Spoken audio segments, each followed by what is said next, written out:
दरम्यान रोहित पवारांची उद्या पत्रकार परिषद होणार आहे। उद्या रोहित पवार भ्रष्टाचाराची दुसरी फाईल उघड करणार आहेत। याआधी दूध घोटाळा त्यांनी उघड केला होता आणि त्यानंतर आता रोहित पवारांच्या निशाण्यावर नेमकं कोण असणार याविषयी उत्सुकता निर्माण झाली आहे। तर याआधी रोहित पवारांनी पत्रकार परिषद घेतली होती आणि या पत्रकार परिषदेच्या माध्यमातून दूध घोटाळा उघड केला होता। आता उद्या त्यांची पत्रकार परिषद आहे आणि या पत्रकार परिषदेमध्ये ते भ्रष्टाचाराची दुसरी फाईल उघडणार आहेत। त्यामुळे आता ही फाईल नेमकी कोणाची आहे, कोणता भ्रष्टाचार ते उघड करणार ते बघावं लागेल।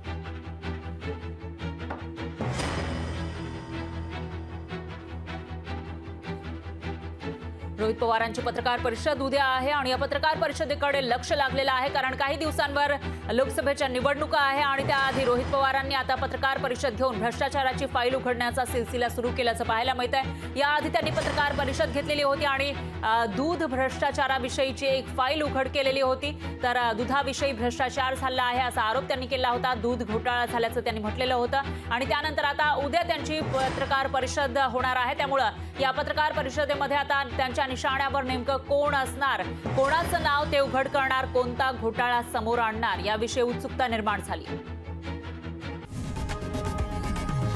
लोकशाही मराठी ऐका, पहा, जागरूक रहा।